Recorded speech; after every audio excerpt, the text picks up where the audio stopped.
पादपों का संसार। नमस्कार दोस्तों, मैं पौधमल हूँ। अरे, मेरा नाम सुनकर आप सब हंसने क्यों लग गए हैं? मेरा नाम ही कुछ ऐसा है, सभी हंसने लगते हैं। अगर आप नजर घुमाकर अपने आसपास देखेंगे तो लगभग हर जगह मेरे जैसे मुझसे छोटे या मुझसे बड़े दिखने वाले मेरे बहुत से मित्र दिखेंगे। मुझे पता है कि लोगों के मन में हमें लेकर कई भ्रांतियां हैं, खासकर बच्चों के मन में। जैसे हम सजीवों की श्रेणी में आते हैं या निर्जीवों की। अगर हम जीवित हैं तो हम बढ़ते कैसे हैं, ऊर्जा कहाँ से प्राप्त करते हैं इत्यादि। इन सभी सवालों के जवाब आज मैं आपको इस वीडियो के पात्रों द्वारा दूंगा। चलिए आपको नीलू और मीनू के घर लेकर चलता हूँ। वो स्कूल से घर पहुँच गई हैं और आंगन में खेल रही हैं। इस वीडियो के उद्देश्य हैं: 1. पादपों में पोषण, 2. पादपों में प्रकाश संश्लेषण।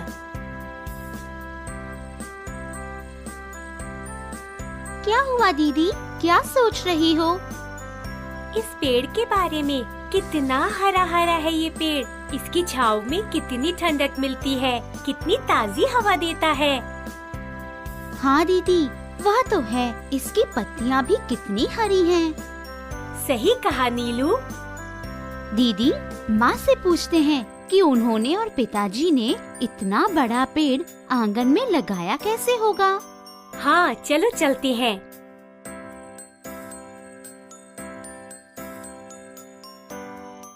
माँ, एक बात बताओ, यह जो हमारे आंगन में इतना बड़ा नीम का पेड़ है, वह आपने और पिताजी ने कैसे लगाया था? अरे, इसे तुम्हारे दादाजी ने बहुत साल पहले लगाया था, तब ये एक छोटा सा पौधा रहा होगा। सच माँ? बच्चों, पादप हमारी ही तरह बढ़ते हैं। तुम लोगों को क्या लगा कि जो छोटे पौधे होते हैं वो छोटे ही रहते हैं और जो बड़े पेड़ होते हैं वो हमेशा से वैसे ही हैं? छोटे पौधे ही धीरे धीरे बड़े होकर पेड़ बनते हैं। पादप भी सजीव होते हैं। क्या सोच रही हो नीलू? दीदी, क्यों ना हम भी एक छोटा सा पौधा लगाएं? शायद फिर हम समझ सकें कि ऐसी कौन सी क्रियाएं पादपों में होती हैं जो उन्हें सजीव बनाती हैं। सही कह रही हो। ऐसा करते हैं, हम दोनों पौधे लगाते हैं। हाँ दीदी, एक मेरा और एक आपका। कल स्कूल से आते वक्त हम स्कूल के माली काका से 2 छोटे छोटे पौधे लेते आएंगे। अरे वाह, दोनों बहनें कितनी खुश हैं। आज दोनों को अपना अपना पौधा जो मिला है। चलो देखते हैं कि कैसे ये इसकी देखभाल करती हैं। मैं पौधे को खिड़की पर रख देती हूँ। मैं अपने पौधे को यहाँ कमरे में संभाल कर रख देती हूँ। अरे नीलू, देखो, ये नीम के पेड़ की पत्तियाँ कैसे भूरे रंग की हो गई है और पेड़ से टूटकर गिर गई है। हाँ दीदी, यह ऐसा क्यों है कि जो पत्तियाँ पेड़ पर हैं वो हरी हैं और जो टूट के गिर गई हैं वे भूरी और सूख गई हैं। ये पादपों की दुनिया भी निराली है। दोस्तों, क्या लगता है आप सबको कि दोनों यह पहेली कैसे सुलझाएंगी? अरे नीलू, वो देखो, माँ आंगन में लगे पेड़ों को पानी दे रही है। पेड़ों को बढ़ने के लिए पानी की जरूरत होती है। चलो हम भी अपने पौधों को पानी देते हैं। दोस्तों, आपको क्या लगता है मेरे मित्रों को जिंदा रहने के लिए केवल पानी की आवश्यकता है? चलिए देखते हैं 4 दिन बाद क्या हुआ है।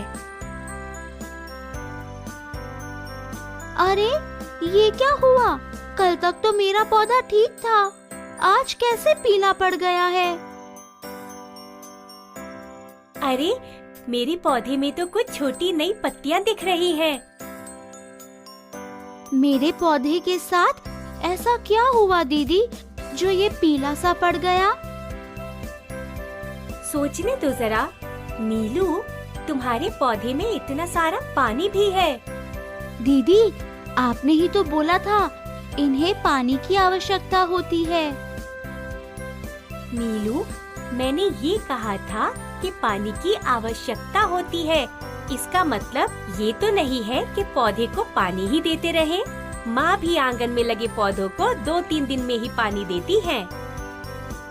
मैंने तो पौधे को रोज पानी दिया है। मुझे लगता है कि पौधे के पीले पड़ने का एक ये कारण भी हो सकता है। दीदी, जैसे हमें खाने की आवश्यकता होती है, लेकिन अगर हम ज्यादा खा लेते हैं तो तबीयत खराब हो जाती है। शायद वैसे ही मेरे पौधे के साथ भी हुआ है। मुझे भी ऐसे ही लगता है। नीलू, तुमने अपने पौधे को कहाँ रखा था? मैंने अपना पौधा कमरे में रखा था। कमरे में तो सूरज की रोशनी पहुँचती ही नहीं। दीदी, क्या सूरज की रोशनी पौधों के लिए आवश्यक होती है? हाँ, तुम देखो, जिस तरफ से सूरज की रोशनी पौधे पर पड़ रही है, उसी तरफ ये ज्यादा झुका है और इसे ताजी हवा भी मिल रही है। इसका मतलब है पौधों को पानी, सूरज की रोशनी और ताजी हवा की आवश्यकता होती है। तभी हमारे आंगन में लगे पौधे इतने सुंदर और तंदुरुस्त दिखते हैं। बिल्कुल सही कहा नीलू। हवा से याद आया, मैंने अपनी विज्ञान की किताब में पढ़ा था कि हम मनुष्य ऑक्सीजन नामक गैस सांस लेते वक्त अंदर लेते हैं और कार्बन डाइऑक्साइड गैस छोड़ते हैं। दीदी, याद है उस दिन तुम कह रही थी कि हमारा नीम का पेड़ कितनी ताजी हवा देता है? हाँ दीदी, हम ऑक्सीजन लेकर कार्बन डाइऑक्साइड निकालते हैं, तो मतलब पेड़ भी ऐसे ही करते होंगे। हाँ, पौधों को भी जीवित रहने के लिए ऑक्सीजन की आवश्यकता होती है। हालांकि जानवरों के विपरीत पौधों को प्रकाश संश्लेषण के लिए कार्बन डाइऑक्साइड की भी आवश्यकता होती है। हम उन्हें कार्बन डाइऑक्साइड देते हैं जो उनके लिए आवश्यक होती है। अब समझ आया माँ ने आंगन में इतने पेड़ पौधे क्यों लगाए हैं? बिल्कुल दीदी, पादपों के बारे में सब कुछ समझ आ रहा है। इन पत्तियों को देखो तो लगता है इन पर हरा रंग किया गया है। आज ही मास्टर जी ने बताया था कि पत्तियों में एक हरे रंग का वर्णक होता है जिसे क्लोरोफिल कहते हैं। अच्छा, तभी ये पत्तियाँ हरी दिखती हैं। चलो, कुछ तो मास्टर जी से पता लगा।